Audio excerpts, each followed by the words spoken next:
The critics said the Old Trafford empire was in decline, but events of the last week would suggest it's anything but. They said stars such as Cristiano Ronaldo and Carlos Tevez had departed and not been replaced.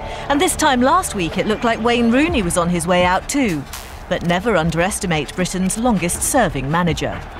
If anyone has any doubts about Alex Ferguson's ambition, then there's something wrong there. Sir Alex Ferguson has held on to his prize asset, last season's top scorer, a player widely admired by Europe's top clubs. It's a strong statement to those who intimated a power shift in Manchester. United remain the only unbeaten team in the league. Last weekend, when it appeared they were heading towards their 6th draw of the season, they managed a late victory at Stoke to keep Chelsea in their sights. With the media frenzy of the Rooney saga behind them, United are now fully focused on hunting down the leaders. We kick on. We've got important issues now, really important issues. That is chasing Chelsea. That is our main thrust now, is to catch them up.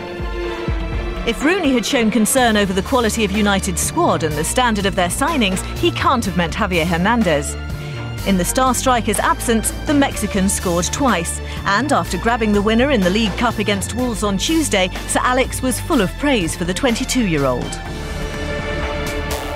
We're all pleased. I think that everyone's excited about the club. He's done really well. He's got the right desires and trains very well. He's very receptive to coaching. Looks after himself. He's a good pedigree, the boy. So, yeah, we're pleased. The travelling United fans sang songs about players past and present at the Britannia Stadium. And whilst there was no ill feeling towards Wayne Rooney, there were no obvious signs of affection either. The supporters will expect the 25-year-old to redeem himself with a return to form on the field, but they may have to wait a while until they see their number 10 in red again. He's away at the moment, so there's no recovery. He's just in the rest. He did his... Before he went away, he did his remedial in terms of what we could do at the time. Thereafter, rest was we're quite happy with that.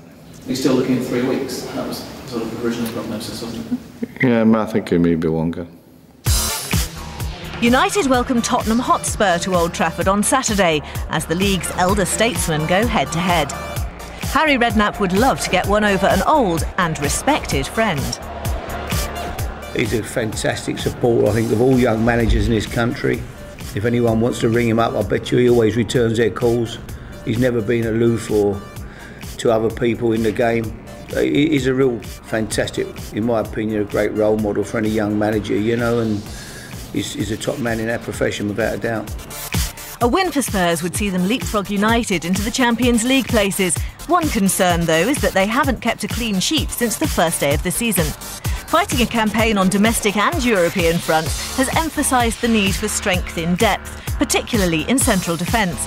And Redknapp this week confirmed the signing of South African centre-half Bongani Khumalo, who's due to arrive in January. The areas that we've been hit most probably has been, central defence has been a problem.